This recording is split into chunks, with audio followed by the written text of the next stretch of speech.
members of the audience, first of all, let me thank the Free Media Movement for asking me to come and speak at this event.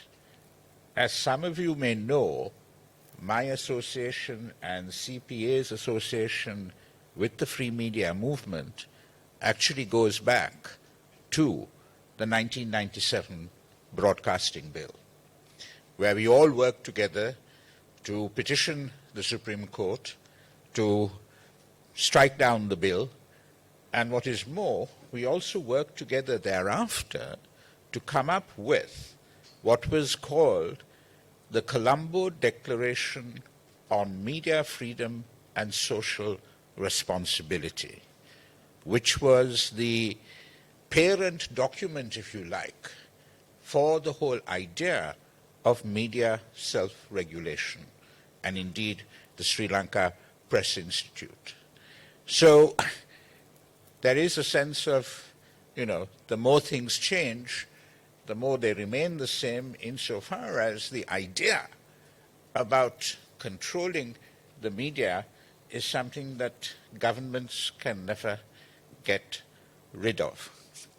I won't go into the legal aspects. I won't go into the whole questions of the contradictions, the difference between the singular translation or the singular version of the bill and the English version of the bill, because after all, in Sri Lanka, the Sri Lankan Parliament has voted on bills which they have never read.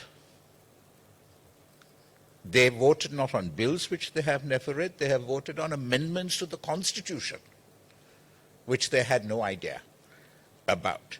So let's leave that aside for the moment. What I want to say to you is this.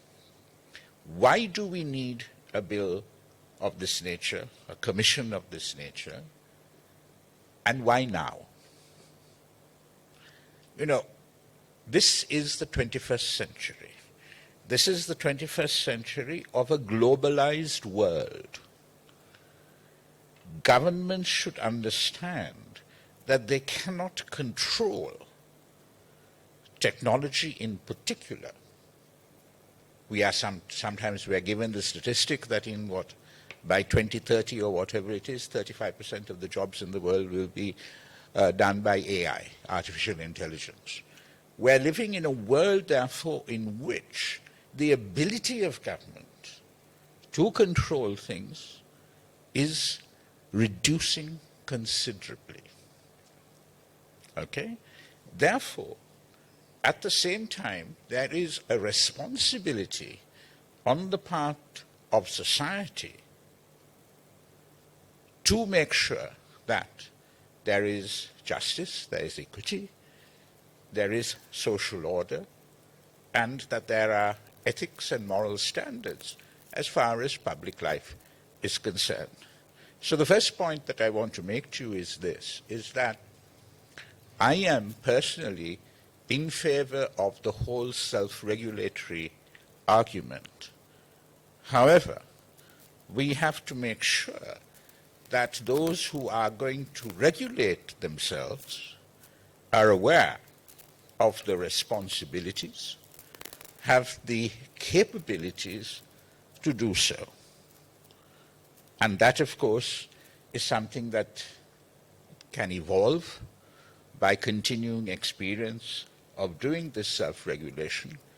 But the problem I think that we have in Sri Lanka is that we have now moved towards the idea of commissions, of committees, and all of that, without recognizing that institutions can be set up, laws can be passed, but you need the people who understand the intention of those institutions, of why they were set up, in order for them to function in the way that they were intended to.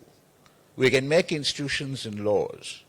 Can we make new people, is the question in that respect. Can we actually make new people who will understand the responsibility that they are entrusted with? Because in Sri Lanka, we don't honor the distinction between a state institution and a governmental institution. A governmental institution can be set up by the party that has won power and formed the government. But the state institution is for the state of the country. It has to be non-partisan. Ultimately, its integrity is what makes it a state institution, because it's an institution that serves all the people of the country without fear or favor. And that is why this commission, the way that it is to be constituted, the powers that it is to be granted, cannot be supported. We will all have to, if it does come to the point of which there is a danger that it might be passed, we will all have to go to court and make sure that it is thrown out. Like what happened in 1997, as Rohan said, a remarkable judgment where the entirety of the bill was dismissed by the court. Yeah? So we have to make sure that that does happen in that way. Now, with regard to the whole question of what should be done, as I said, I am in favor of the whole self-regulatory idea. But perhaps there could be a core set of principles, a core set of guidelines within which those self-regulatory principles in turn can be founded. I think what we have to move to is that partnership, if you like, between government and society, or civil society broadly defined, where there is an agreement between the two about what ought to be the case with regard to broadcasting media. I think that is important, because giving it entirely to the private sector or giving it entirely to the public sector is only going to destroy the trust and confidence that people should have with regard to the media. After all, media is pivotal to the whole idea of representative democracy. People have to know about the candidates, know about the policies, not the distorted versions, in order to make informed choices. Therefore, it is absolutely necessary that one strives for the independence and integrity that we are talking about. It won't happen probably at the start, but it could happen over time. Now, what should we do apart from going to court in the ultimate if the government brings this bill to Parliament? I think it's important that as we, as I said, live in a globalized society, that we inform our own people, our own fellow citizens, about the dangers of this bill. But quite frankly, there is an international civil society. There are foreign governments which help us to develop. They're all our partners. And we should inform them, keep them in the loop, as it were, so that when the time comes, they can all turn around and tell the government, look, this is just not on. That, I submit to you, is what happened with regard to the Anti-Terrorism Act.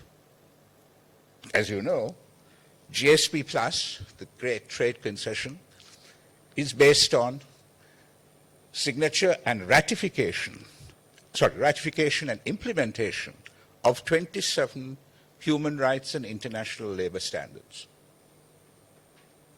And I think in private, the European Union told the government, if you go ahead with this as it is, you won't get GSP Plus.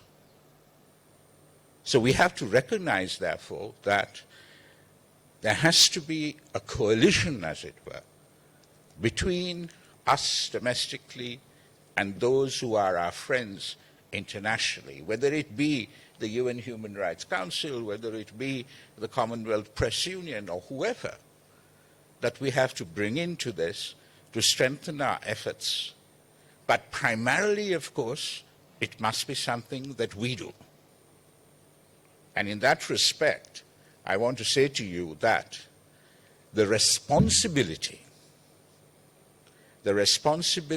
as far as this issue is concerned is on you and us, the broadcasting media and the citizenry of this country. How many of you in the audience represent the broadcast media? I suspect not too many. Where are they? Where is the passion, the commitment, the conviction that this is an important issue, that this is about democratic backsliding, that this is a bill that could take away from the fundamental rights and freedoms that we are born with? Without that passion, without that conviction, and it not just with regard to the broadcasting media, laws in this country will be made in air-conditioned rooms by people who know very little about what they're talking about, except that the whole function of the law is for government to control its people. Thank you.